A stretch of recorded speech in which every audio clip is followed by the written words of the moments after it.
did the work. Yeye alikamilisha kazi. He prepared the way. Yeye alitengeneza njia. And he offers it to you. Na anatoa hiyo njia kwake. And to you. Na kwako pia anakupatia. And to you. Na wewe pia anakupa hiyo njia. It's a free gift.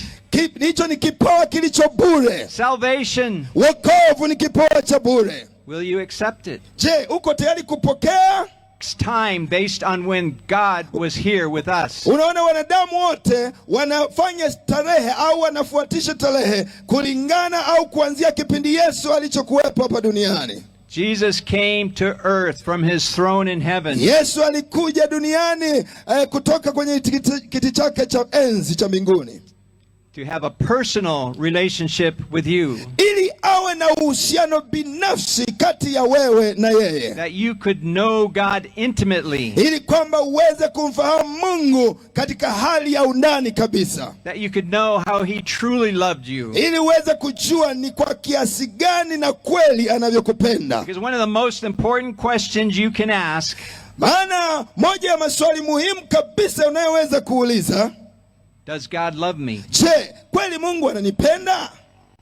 Do you know God loves you? Hivi unajua kwamba Mungu anakupenda?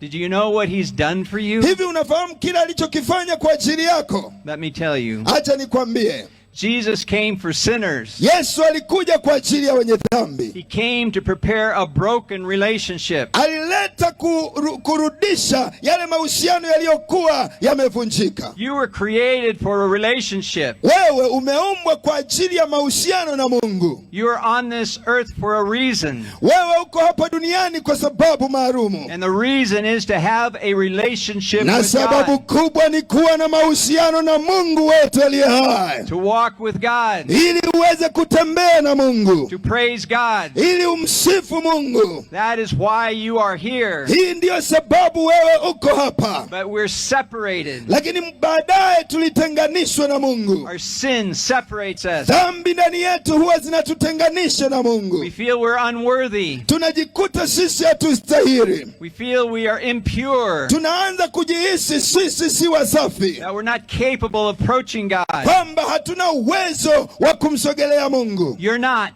Kimsingi huna uwezo wa kumsogelea Mungu. But Jesus is. Lakini Yesu ndiye anaweza kumsogelea Mungu. We're not worthy. Sisi hatustahili kabisa. But Jesus is. Lakini Yesu anastahili. And he came to do what you could not do. Na alikuja kufanya kila ambacho wewe hungeweza ukifanya. He came to prepare the way for you. Alikuja kuiandaa njia kwa ajili yako. To stand before God. Ili uweze kusimama mbele ya Mungu. Forgiven. Ili uweze kusamehewa. And love. Ukiwa unapendwa. That you may walk with God. Ili uweze kutembea pamoja na Mungu. And enjoy God. Ili umfurahie Mungu. For all of eternity. Katika maisha yako yote ya umilele. Makofi kwa Bwana.